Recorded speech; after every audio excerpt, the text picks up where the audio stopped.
Mungkin kalian sering dengar istilah ETF, entah ETF saham, ETF Bitcoin, atau ETF emas. Tapi apa sih sebenarnya ETF itu? Kenapa investor harus tahu dan siapa yang cocok pakai instrumen ini? Yuk, kita bahas sama-sama. ETF, singkatannya Exchange Traded Fund, sederhananya adalah reksadana yang diperdagangkan di bursa, sama seperti saham. Kalau reksadana biasanya kamu beli lewat manajer investasi dan harganya dihitung sekali sehari. ETF bisa kamu beli dan jual kapan saja selama jam bursa. Harganya naik turun real time seperti saham. Lalu isinya apa? ETF itu isinya keranjang aset. Misalnya ada ETF yang mengikuti IDX 30 di Indonesia. Artinya, ETF itu berisi 30 saham terbesar dan paling liquid di bursa kita, seperti BCA, Telkom, BRI, Astra, dan seterusnya. Jadi cukup beli satu ETF IX30, kamu otomatis punya exposure ke semua saham tersebut, tanpa harus beli satu persatu. Ada juga ETF global seperti S&P 500 yang isinya perusahaan raksasa Amerika seperti Apple, Microsoft, Amazon, dan Google. Nah, cara pengelolaan ETF ini ada dua.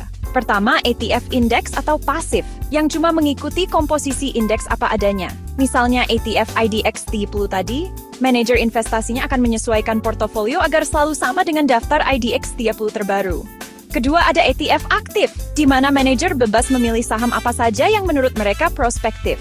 ETF aktif bisa memberikan hasil lebih tinggi kalau manajernya jago, tapi risikonya juga lebih besar. Mungkin kamu juga pernah dengar istilah replikasi. Ini maksudnya adalah cara ETF membentuk portofolio.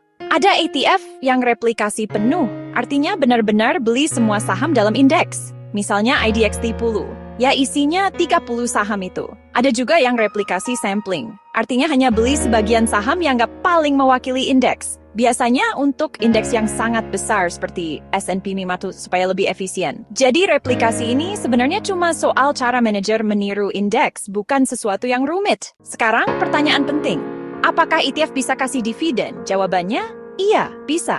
Kalau ETF berisi saham-saham yang membayar dividen, maka dividen itu akan dikumpulkan oleh manajer investasi. Lalu ada dua kemungkinan, bisa langsung dibagikan ke investor secara tunai sesuai proporsi kepemilikan unit, atau diinvestasikan kembali ke dalam portofolio ETF, disebut accumulating ETF. Jadi jangan heran kalau ada ETF yang rutin kasih dividen, tapi ada juga yang diam-diam menabungkan dividennya kembali. Kelebihan ETF jelas banyak. Pertama, diversifikasi instan. Cukup sekali beli, bisa punya puluhan bahkan ratusan saham atau obligasi. Kedua, biayanya biasanya lebih rendah dibanding reksadana aktif. Ketiga, fleksibel. ETF bisa diperdagangkan kapan saja di bursa, bahkan bisa dipakai strategi jangka pendek maupun jangka panjang. Tapi ETF juga ada kekurangannya. Harganya bisa berbeda sedikit dari nilai aset aslinya, terutama kalau pasarnya sedang sepi. ETF tematik atau yang isinya spesifik, misalnya hanya fokus ke energi terbarukan, bisa lebih berisiko karena kalau sektornya lesu, seluruh ETF bisa jatuh. Dan untuk ETF aktif, kalau manajernya salah strategi, hasilnya bisa jauh di bawah indeks acuan. Belakangan, ada juga ETF yang lebih unik, seperti ETF Bitcoin. Di situ, manajer ETF menyimpan Bitcoin beneran lewat kustodian, lalu membuat unit yang diperdagangkan di bursa. Jadi investor bisa punya Bitcoin lewat ETF, tanpa harus ribet urus dompet digital atau keamanan private key.